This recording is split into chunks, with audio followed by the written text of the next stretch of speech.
আসসালামু আলাইকুম, কি অবস্থা? সবাই ভালো আছেন? তো আজকে আপনাদের জন্য একটা সুন্দর একটা ভিডিও তুলে ধরলাম সৌদি আরবের।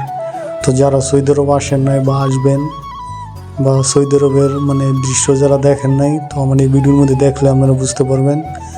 তো আমি এখন রিয়াদ থেকে দুয়াদমি যাব। তো রিয়াদ যাওয়ার পরে দেখেন, যাওয়ার সময় দেখেন কত সুন্দর সুন্দর পাহাড়ের মধ্যে কত সুন্দর ডিজাইন করে রাখছে। ভিডিওটা দেখতে থাকেন তাহলে বুঝতে পারবেন। এটা হলো যাওয়ার পথে আমরা সবাই যাইতেছি ঘুরতে। দেখছেন কাইটা কত সুন্দর করে রাখছে। এটা হলো সৌদি আরবের হলুদ মাটির পাহাড়। হলুদ মাটির পাহাড় দেখতে থাকেন, অনেক ভালো। এটা ভিডিওটা দেখলে আপনারা বুঝতে পারবেন যে সৌদি আরব কী কী আছে। তো আমার ভিডিও যারা যারা দেখেন তারা অবশ্যই লাইক কমেন্ট করে রাখবেন বা সাবস্ক্রাইব করে রাখবেন। তো সবসময় সৌদি আরবের আমরা যেন ঘুরতে যাই সেসব ভিডিও আপনাদেরকে দেখাবো। আরও অনেক ভিডিও আছে। তো এই ভিডিওটা বিশেষ করে যারা সৌদি আরবে এখনও আসে নাই বা আসবো বা যারা দেখে নাই তাদের জন্য। এই যে হলুদ মাটির পাহাড় দেখছেন কত সুন্দর। তো আমার মোবাইলের ক্যামেরা যতটুকু আছে আমি এতটুকু ধরছি। দেখেন কি সুন্দর দৃশ্য। হ্যাঁ, আমার তো অনেক ভালো লাগছে। তো আপনার কেমন লাগছে অবশ্যই জানাবেন। তো দেখতে দেখেন পুরোটা অনেক সুন্দর।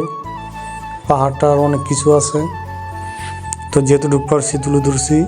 তো ভিডিওটার সামনে আরও আগ গেলে আপনারা বুঝতে পারবেন কত সুন্দর সুন্দর পাহাড়, মাটির পাহাড়, হলুদ মাটির পাহাড়।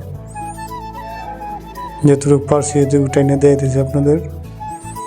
এটা হলো আপনার রিয়াদ থেকে দুয়াদমি,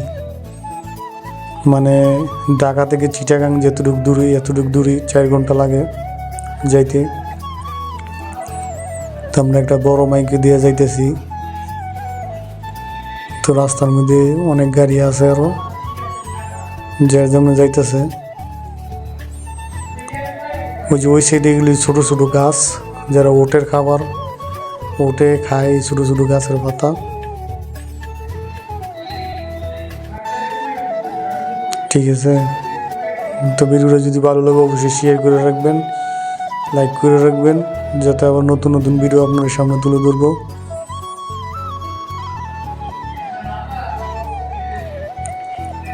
ওই সাইডে পাহাড়টা দেখা যাইতেছে না, তারপরে একটু দেখালাম, সামনে দিয়েও দেখা যাইতেছে না, অনেক দ্রুত যাইতেছে। তো সূর্যের আলো ক্যামেরার ইয়েটা বোঝা যায় না পুরোপুরি। তো আমরা গাড়ির ভিতরে আছি।